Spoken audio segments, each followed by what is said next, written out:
കൈ വളരുന്നുണ്ട് കാല് വളരുന്നുണ്ടോ എന്ന് നോക്കി നമ്മൾ മക്കളെ ആറ്റുനോറ്റ് വളർത്തും അല്ലേ?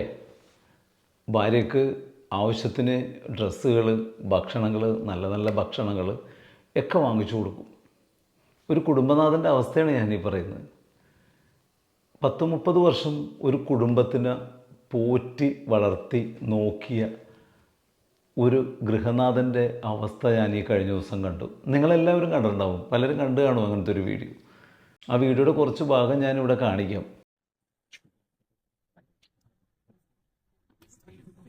ചേട്ടാ ഓട്ടോ കൊണ്ടിരുന്നല്ലേ? അതെ. ഇപ്പൊ എന്തോ പറ്റി? പൈസ എന്തോ ഇത് ശിക്ഷയായിട്ട് ഫിഷ എന്തോ പറ്റി? വീട്ടുകാരും നോക്കുന്നില്ല. വീട്ടുകാർ നോക്കുന്നില്ല. ചേട്ടാ ഇപ്പൊ നല്ലണക്ക് നടന്നാണല്ലോ കുറച്ച് നാൾ മുമ്പൊക്കെ. എനിക്ക് പ്രഷറും ഷുഗറും അടിച്ച് പ്രഷറാ? പ്രഷർ അടിച്ചാണ് അടിച്ച് നടന്ന കൈയൊക്കെ എന്തോ പറ്റി? കൈ ഇതാകുന്നത്. ആണോ? കൈ ഇടത്തെ സൈഡിലെ കൈയും കാലും പോയി. വൈഫും പിള്ളേരൊക്കെ അവര് പിള്ളേർക്ക് വലിയ ജോലി ആയതുകൊണ്ട് അവര് എറണാകുളത്ത് പോയി മാനാരായിട്ട് അവരവിടെ പോയി കാണുന്നില്ല. ആര് പിള്ളേരും പിള്ളേരും പെണ്ണുങ്ങളെ. നിങ്ങൾ എത്ര നാളെ ഇങ്ങനെ വന്നിട്ട്? എനിക്ക് 2 വർഷം. അന്നേരം വൈഫൊക്കെ വീട്ടിലുണ്ടായിരുന്നു, കൂടെ ഉണ്ടായിരുന്നു. എനിക്ക് പ്രഷർ അടിച്ചു കഴിഞ്ഞപ്പോൾ അവര് എത്ര വർഷം നിങ്ങൾ ജോലിയൊക്കെ ചെയ്ത് കൊടുത്തായിരുന്നു വീട്ടുകാർ? 30 വർഷം എന്റെ കൂടെ താമസമായിരുന്നു. 30 വർഷം എന്റെ കൂടെ താമസമായിരുന്നു. എനിക്ക് പ്രഷർ അടിച്ചപ്പോഴത്തേനെല്ലാം കളഞ്ഞിട്ട് അവര് പോയി. താഴെ ഇരുന്ന പെൻഷൻ കിട്ടുമല്ലോ? പെൻഷൻ കിട്ടാൻ റേഷൻ കാർഡും അങ്ങനെയുള്ള സാധനം എല്ലാം അവർ വാരിക്കൊണ്ട് പോകും. ആധാർ കാർഡ് ഒന്നും കയ്യിലില്ല? ഇല്ല, ഒന്നും എല്ലാം എടുത്തോണ്ട് അവരില്ല. എല്ലായിടത്തും വിളിക്കാറൊക്കെ ഉണ്ടോ വൈഫ്? ഇല്ല, അവര് ഫോൺ ചെയ്യാറൊന്നുമില്ല. നിങ്ങൾ 30 വർഷം ജോലി ചെയ്ത് അവർക്ക് കൊടുത്തായിരുന്നു? എന്നിട്ട് 30 വർഷമായി. 92-ലായിരുന്നു കല്യാണം. അങ്ങനെ 2024 വരെ എന്റെ കൂടെ ഉണ്ടായിരുന്നു. അത് കഴിഞ്ഞിട്ടും കറക്റ്റ് സ്ഥലം എവിടെ? ഞാൻ ഇവിടെ ഇരുവരം കാക്കത്തോപ്പില്. വർഷം ഗൾഫിലും പോയിരുന്നു. അന്നേരം പിള്ളേർക്ക് 2 പേർക്ക് ഓരോ വണ്ടി എടുത്ത് കൊടുത്തു. മോളെ ടീച്ചറല്ലേ. പഠിപ്പിച്ചൊക്കെ നിങ്ങൾ തന്നെ? അതെ, ജ്യോതി ജോസഫ്. വൈഫിന് ജോലിയൊന്നും ഇല്ലായിരുന്നു? വൈഫിന് ജോലി.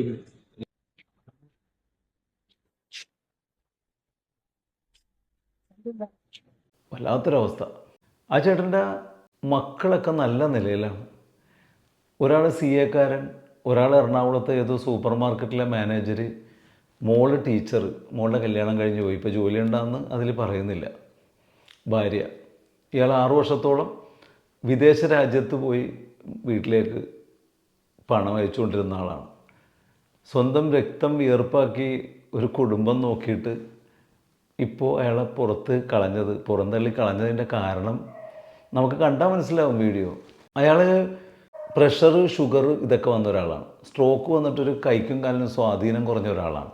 കൊല്ലത്ത് ആണെന്ന് എനിക്ക് തോന്നണം. ആ കടപ്പുറത്ത് വന്ന് അയാൾ ഭിക്ഷ യാചിക്കുമ്പോൾ ആ ഭിക്ഷ കൊടുക്കുന്ന ആൾ ചോദിക്കുന്നുണ്ട്, ചേട്ടൻ ഇവിടെ ഓട്ടോറിക്ഷ ഓടിച്ച് കിടന്ന ആളല്ലേ, ചേട്ടൻ ഇത് എന്ത് പറ്റിയെന്ന്.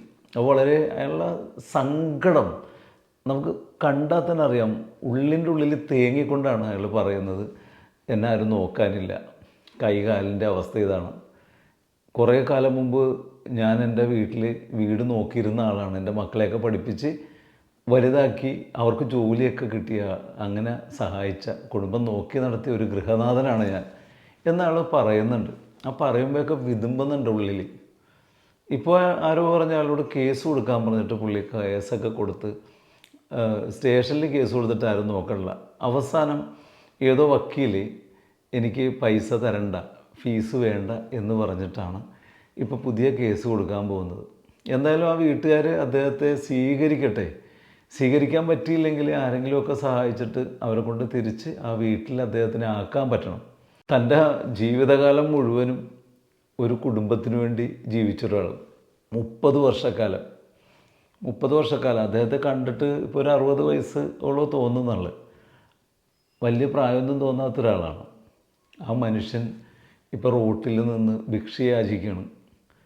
നമ്മളുടെ നാളത്തെ അവസ്ഥ ഇതാണ് അല്ലെന്ന് നമുക്കും പറയാൻ പറ്റില്ല. ഇന്ന് വൃദ്ധസദനങ്ങൾ കൂടിക്കൂടി വരികയല്ലേ. 3 ജനറേഷൻ ഒരു വീട്ടിൽ വാഴില്ലെന്നാണ് പുതിയ പഠനങ്ങളൊക്കെ പറയുന്നത്. അച്ഛൻ, മുത്തച്ഛൻ, മകൻ, ഈ 3 ജനറേഷൻ വീട്ടിൽ വാഴില്ല എന്ന്. കാരണം ഇവർ തമ്മിൽ വലിയ ജനറേഷൻ ഗ്യാപ്പ് ഉണ്ട് ഈ പുതിയ കാലത്ത്. ന്യൂജനുമായിട്ട് മുത്തശ്ശൻ ചേരില്ല, അച്ഛൻ തന്നെ ചേരില്ല, പിന്നെയാണ് മുത്തശ്ശൻ. ഇവിടെ സംഭവിച്ചത് ഭാര്യയും 2 മക്കളും ഇദ്ദേഹത്തെ വീട്ടിൽ നിന്ന് പുറത്താക്കി എന്നാണ് ഇദ്ദേഹം പറയുന്നത്. റേഷൻ കാർഡ് ഒന്നും ഇദ്ദേഹത്തിൻ്റെ കയ്യിലില്ല. ഇതേപോലെയുള്ള അവസ്ഥയുള്ള ധാരാളം ആളുകൾ നമ്മുടെ നാട്ടിലുണ്ട്. നമ്മൾ മക്കളൊരു ബർഗർ പറയുമ്പോൾ ഒരു 2 ബർഗർ മേടിച്ചു കൊടുക്കും. കുഴിമന്തി വേണമെന്ന് പറയുമ്പോൾ കുഴിമന്തി, ബിരിയാണിക്ക് ബിരിയാണി, ഫ്രൈഡ് റൈസ്, നൂഡിൽസ്. ഒരു പെൻസിൽ ചോദിച്ചാൽ നമ്മളൊരു പെട്ടി പെൻസിൽ വാങ്ങിച്ചു കൊടുക്കും അല്ലേ? നമ്മൾ അങ്ങനെയാണ് നമ്മളുടെ മക്കളെ നോക്കിയത്. ആ മക്കളുടെയും ഭാര്യയുടെയൊക്കെ കയ്യിൽ നിന്ന് ഇതേപോലെയുള്ളൊരു അവസ്ഥ ഉണ്ടാകുമ്പോൾ ആർക്കും വലിയ സങ്കടം ഉണ്ടാകും, ജീവിക്കാൻ തന്നെ തോന്നില്ല. പക്ഷെ ഇദ്ദേഹം ജീവിക്കുകയാണ്. ഈ പ്രതിസന്ധികളെയൊക്കെ തരണം ചെയ്തിട്ട് അദ്ദേഹം ജീവിക്കുകയാണ്. ജീവിക്കുന്നത് നമുക്ക് പാഠമായിക്കൊണ്ടാണ് ജീവിക്കുന്നത്. നാളെ കേരള സമൂഹം ഇദ്ദേഹത്തെ ഏറ്റെടുക്കും. അതല്ലെങ്കിൽ ആ കുടുംബത്തിന് ഇദ്ദേഹത്തെ തിരിച്ചെടുക്കാനുള്ള മനസ്സുണ്ടാകും എന്ന് നമുക്ക് പ്രതീക്ഷിക്കാം.